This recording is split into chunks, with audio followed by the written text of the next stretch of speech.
Throughout history, royal families have been remembered not only for their battles for the throne, their wars, or their grand court ceremonies, but also for the hidden, silenced, and forgotten children within their dynasties. Among the most vulnerable of these were children born with Down syndrome. In times when modern medicine had yet to develop and genetics was entirely unknown, any child who was born different was often seen as a curse, a punishment from the gods, or a source of shame. And if that child was born into royalty, their fate was often far harsher than that of commoners. After all, royal blood was expected to be pure and flawless. For this reason, the story of royal children with Down syndrome remains one of history's darkest secrets. Their names rarely appeared in official records, and court chronicles either erased their existence or referred to them in vague, veiled language. Yet through scattered documents, personal memoirs, and whispered rumors, fragments of their tragic lives have survived, allowing us, centuries later, to glimpse a hidden truth that was never meant to be known. In the Middle Ages, the birth of a royal child carried far greater significance than that of an ordinary family. Every child born into a royal bloodline represented not just a mother and father, but the future of an entire kingdom or empire. The continuation of the throne, the sacred image of the dynasty in the eyes of the people, and even diplomatic relations with foreign powers, all were directly tied to the arrival of each new heir. For this reason, the birth of a prince or princess was often celebrated with days of ceremonies, church bells ringing, and public festivities. Yet not every birth provided such ideal cause for celebration. Some infants entered the world with striking differences, unusual facial features, loose muscle tone, or distinctive eyes. Traits that modern medicine now recognizes as characteristics of Down syndrome were present. But in medieval society, where scientific understanding was absent, such differences had no rational explanation. For many, a child born different was seen as a divine sign, a curse, or the work of demons and evil spirits. In an age dominated by religious authority, the birth of a royal child with such differences was not simply a medical matter, but a profound moral and theological crisis. Many clergy interpreted these births as punishment for the sins of the parents. A flawed child was viewed as evidence of God's displeasure. If a queen gave birth to such a child, whispers could quickly arise that she was unchaste or even cursed by heaven. Though blameless, she could become the subject of vicious rumors and suspicion within the court. Among the common people, superstition prevailed. A widespread belief in changelings held that such children were not truly human infants at all, but supernatural impostors swapped by fairies or malevolent forces. In peasant households, such children were often abandoned to the church or quietly eliminated. But when the child belonged to royalty, the implications became far more complex and tragic. The greatest strength of a royal dynasty was the perception that its bloodline was pure and divinely ordained. A prince or princess born with differences threatened not only the family's private life, but the stability of the entire realm. Rival claimants to the throne could use the child's existence as propaganda. God has abandoned this family. Foreign courts, wary of alliances with a dynasty associated with flawed births, might withdraw marriage proposals. Thus, the only viable solution for the royal household was secrecy. Often, the newborn was removed from the mother immediately.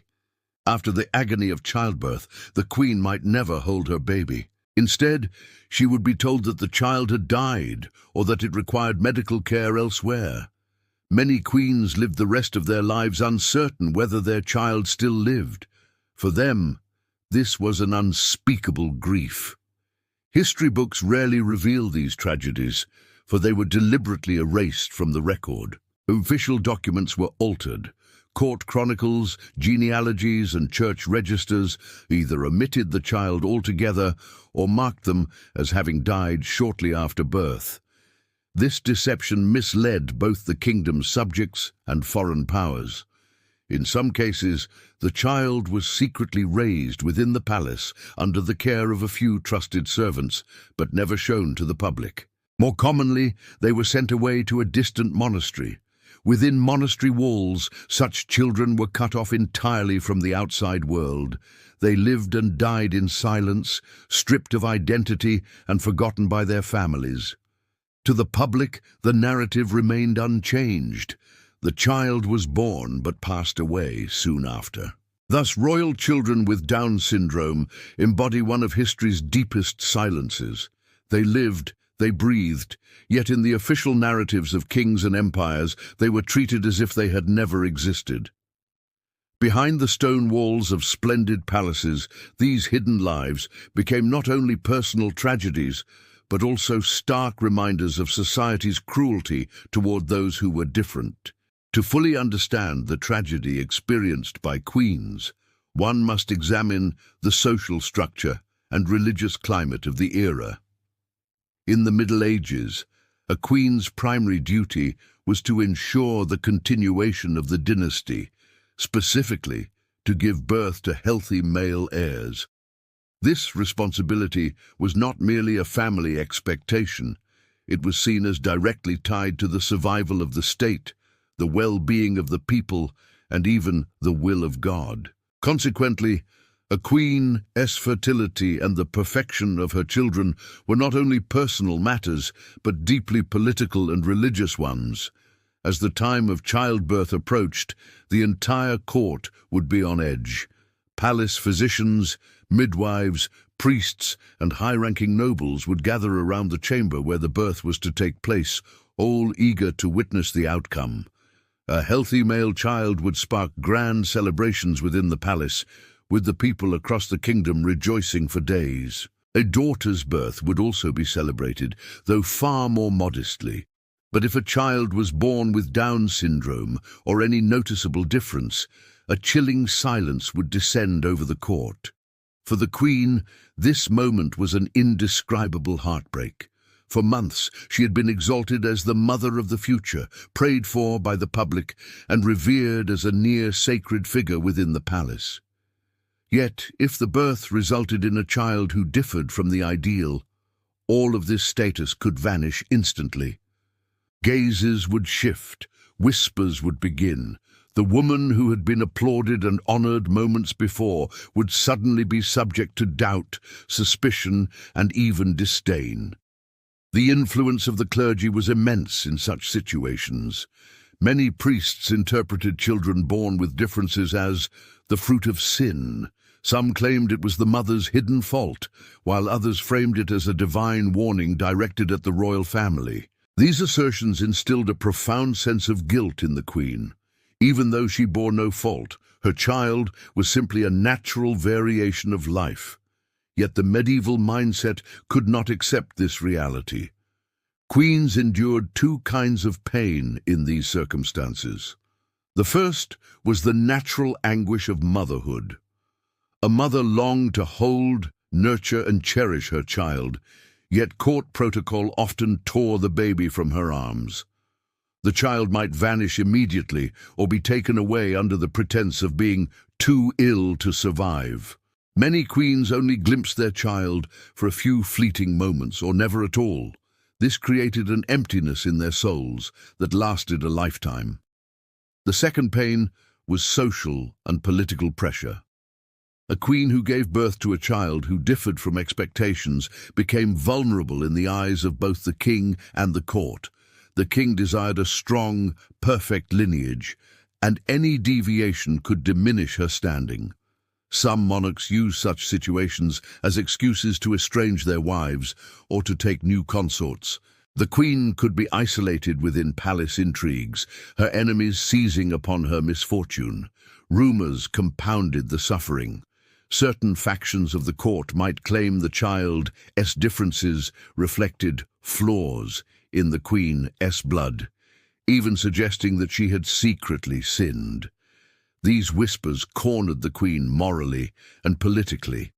At times, even her own relatives or the wider populace would place blame upon her.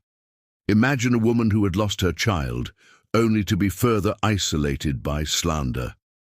Under such conditions, some queens lived the rest of their lives in silent mourning. For them, the splendor of palace ceremonies, lavish gowns, crowns, and feasts were nothing more than masks.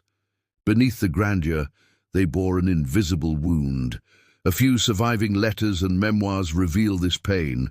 In one, a queen wrote to a close friend, "My arms are empty, yet my heart burns with full grief. They told me he had died, yet I still feel his breath within my soul. They took him from me. Perhaps he lived, perhaps he never did. My greatest torment is that I will never know the truth." Such words lay bare the profound isolation endured by these women. Their anguish was absent from official histories, for these events were considered shameful secrets to be hidden. Yet this was not only a story of individual suffering, it was a universal human tragedy. The Queen's drama was inseparable from the tragedy of royal children with Down syndrome. These women were among the most powerful yet fragile figures in society. Their tears, which could not even be concealed within the palace chambers, remain as the silent screams of history. The most common solution for royal children born with differences was to remove them from the palace, often sending them to monasteries or remote estates. This practice served a dual purpose: to conceal the child's existence and to preserve the dynasty's perfect image in society. From the outside, children placed in monasteries appeared to lead safe and protected lives. In reality, they faced profound loneliness, alienation, and abandonment. Monastic life was governed by strict rules and routines. Children were typically isolated from peers their own age. They received no visitors and had no contact with their families. Their names, lineage, and identities were often changed or entirely forgotten. Days were spent in prayer, worship, and performing daily chores. Play, laughter, and the joys of childhood were rare and fleeting. Education for these children was extremely limited. Due to their physical and cognitive differences, they rarely received instruction beyond basic survival skills. Monastery staff often restricted their learning, preventing them from developing their full potential or cultivating a social identity. As weeks turned into months, months into years, these children became completely disconnected from palace life. Their interactions with society dwindled to nearly nothing. Their names, faces, and very existence went unrecorded by history. Official chronicles often recorded their births as early deaths or lost for unknown reasons, maintaining the illusion that the royal family's reputation remained untarnished. The years spent in monasteries left deep psychological marks. The absence of meaningful human connections, a lack of affection, and constant solitude severely affected their mental health. These children grew up cut off from both society and family, unable to reconcile with their own identities. Their isolation rendered them invisible in the world and effectively erased them from historical memory. Some accounts depict these children as quietly occupied with prayer and daily tasks, yet the reality was often a life spent in abandonment and solitude. Outwardly, the monastery appeared orderly and serene. In truth, the children grew up nameless, unseen, and unable to express their emotions. This emotional burden weighed not only on the children, but also on their mothers. Queens often spent years unsure whether their children were even alive. Occasionally, reports would arrive stating, "The child lives in the monastery," but contact was never permitted. Any bond that might have formed between mother and child was blocked by palace protocols and societal rules.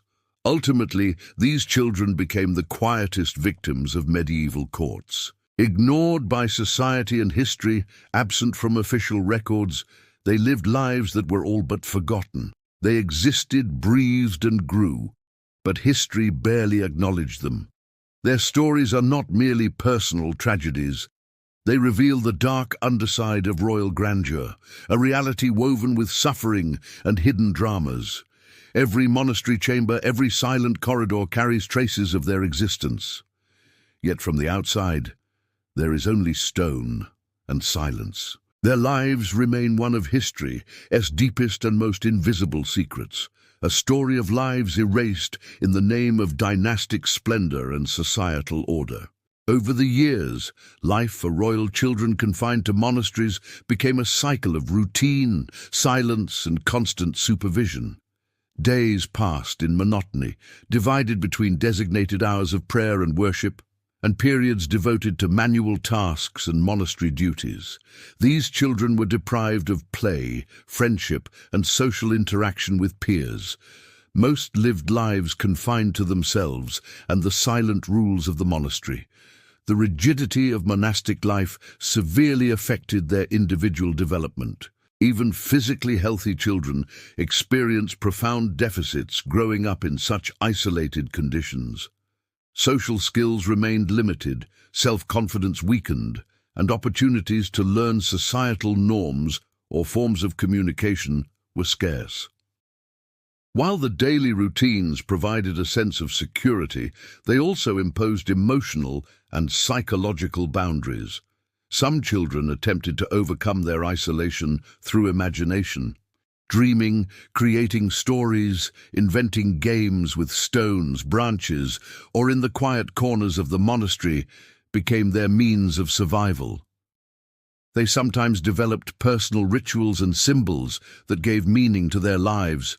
Though these practices did not integrate them into society, they simply helped them cope with invisible suffering. As the years passed, some children learned to adapt to the strict order of monastery life.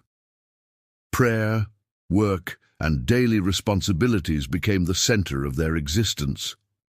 For some, this routine offered a sense of safety and control over their immediate environment, yet such adaptation could never replace freedom or family connections. A persistent sense of loss and emptiness lingered within them. Rare exceptions existed. Some children developed talents and found a small measure of recognition outside the monastery walls.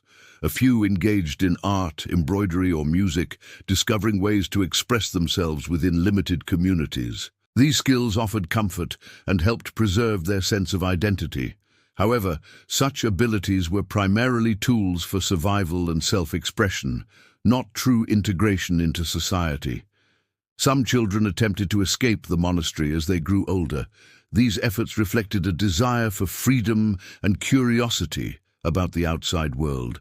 Yet most attempts failed, as the outside world posed physical and psychological dangers for those accustomed to strict routines.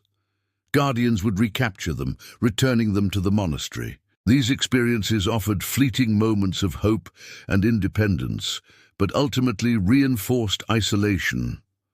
Throughout history, very few royal children managed to leave the confines of monastic life.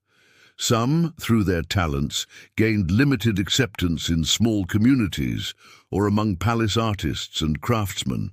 These children could live less invisible lives and express their identities to some extent. But such cases were rare. Most spent their entire lives behind monastery walls, their names and existence nearly erased from history. Monastic life left deep psychological scars. Loneliness, lack of affection, and constant surveillance had lasting effects on mental health. Deprived of social experiences to validate their identities, many struggled to form relationships in adulthood. Their quiet and invisible lives were built on the twin imperatives of survival and bearing the burden of being almost entirely erased from history. The fate of these royal children was not merely a personal tragedy, it also reflected the harshness of the social and political structures of the time. For the sake of dynastic prestige and societal expectations, the most vulnerable and innocent lives were quietly denied. The grandeur of palaces, lavish ceremonies, and carefully maintained records served as a veil over these silent dramas. Every monastery room, every silent corridor, every hour of prayer carries traces of their existence. From the outside, all appeared orderly and sacred. Inside, however, lay stories of lost lives and forgotten childhoods. These children remain among history's most overlooked and invisible victims. Their lives reveal not only individual tragedy, but also the merciless face of medieval society. ChatGPT. As the years passed, royal children confined to monasteries reached adulthood. Yet their adult lives were far from the freedom and security one might imagine. Monastic chambers, stone corridors, and silent prayer halls functioned as both living spaces and prisons. Days, weeks, and years were filled with prayer, routine tasks, and simple handiwork. While this structure provided a measure of safety, it severely constrained their emotional and social development. Social isolation left deep marks on their psyche. Basic human needs, forming bonds, making friends, developing peer relationships, were often unmet. Children faced solitude, retreating into their imaginations, creating stories and consoling themselves. Behind stone walls and the monastery's silence, the small worlds they built within their minds became essential for survival. Imagination, games, and personal rituals were the only means of compensating for their lack of physical and social freedom. Upon reaching adulthood, some adapted to monastic life and assumed responsibilities. Guiding younger children, overseeing prayer and handiwork became roles that gave meaning to their existence.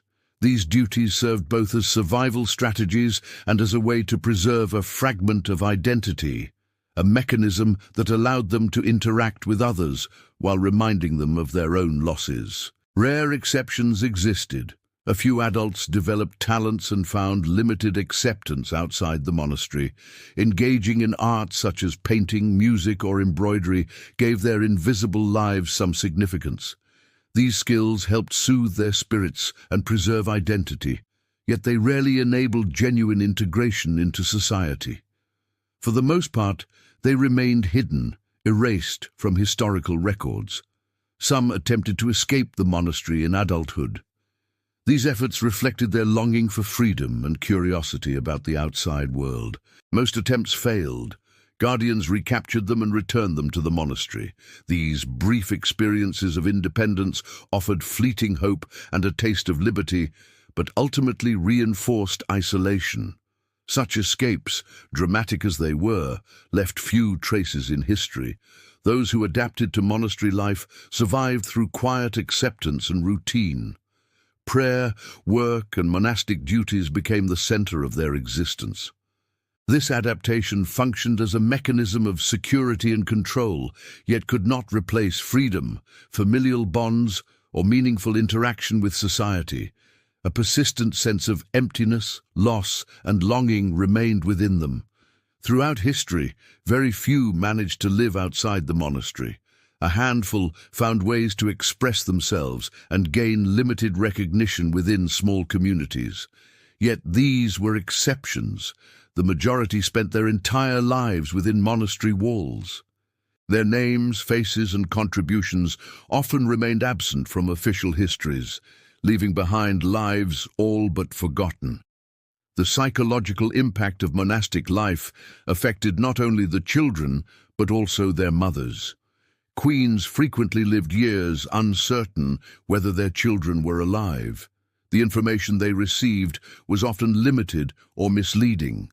The child's health, location, or living conditions were mostly unknown. This uncertainty inflicted profound grief and a lasting sense of loss. Amidst the palace's grandeur and ceremonial splendor, queens silently carried the absence of their children. In adulthood, these children's lives were defined by invisibility, silence, and forgottenness. Monasteries' stone walls, quiet corridors, and hours of prayer preserved their existence while simultaneously confining it. From the outside, everything appeared orderly, safe, and sacred. Inside, however, lay lost lives and forgotten childhoods. They became some of history's most overlooked, invisible, and silent victims. In their final years, some died within the monastery, while others survived within small, limited communities. Even death did little to change their fate. Their names and existence often remained absent from official records. Their stories continued to unfold quietly behind stone walls, a testament to lives lived and forgotten. These children's lives reflect not only individual tragedy, but also the merciless social, political, and religious structures of their time. Throughout history, royal children with Down syndrome, as well as other differently born members of dynasties, lived in the shadow of societies and the monarchy's ruthless rules. Their lives are reflected in history as an invisible tragedy. They rarely appear in official records, yet their suffering and loneliness provide an essential perspective for understanding the human drama of the era. The splendor of royal palaces and the grandeur of court ceremonies often masked the silent cries of these children. Magnificent celebrations in throne rooms and stone corridors overshadowed the grief of a mother who had her child taken from her arms. The quiet presence of a life forgotten. Not everyone in the palace was aware of this tragedy. Often it existed only as a whispered secret hidden from view. The stories of these children are not only about personal loss, but also serve as a critique of society and culture. Rendering the different invisible reveals the harshness of both society and royal institutions. Seeing how innocent and vulnerable lives were overlooked to maintain dynastic prestige is crucial for understanding historical injustices and human tragedies. Children confined to monasteries grew up in silence and solitude, stepping into adulthood largely unseen. Their names and existence were often absent from official records, erased from history. Yet this silence did not diminish the depth of their suffering. These children were not only differently born individuals, they were also the forgotten faces of societies and their era's conscience. The void that opened in a mother's heart, especially that of a queen in the palace, could not be filled by any ceremony, wealth, or power. These mothers lived for years without knowing the fate of their children. Sometimes they could not access the truth, sometimes they were deliberately misled. Their grief reflects not only individual loss, but also the societal pressures and the ruthless hierarchy of dynastic life. Looking back today, the stories of these children remind us that history is not only written with splendor, but also with darkness, silence, and forgotten lives. Royal palaces, grand celebrations, and elaborate ceremonies represented power and order, while simultaneously revealing how small, innocent, and vulnerable lives were overlooked and rendered invisible. These stories not only help us understand past tragedies, but also teach contemporary society the importance of accepting difference, giving visibility to the vulnerable, and remembering lives erased from history. Every lost childhood, every forgotten life, shows both the cruelty and resilience of human history. In conclusion, the stories of royal children with Down syndrome and those condemned to monastic life are not merely historical narratives.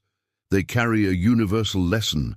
They represent lives rendered invisible, and their silent cries still offer us an opportunity to reflect on humanity, justice, and conscience. History is written not only through victories and grandeur, but also through loss, solitude, and forgottenness. The lives of these children stand as quiet yet powerful witnesses to the past.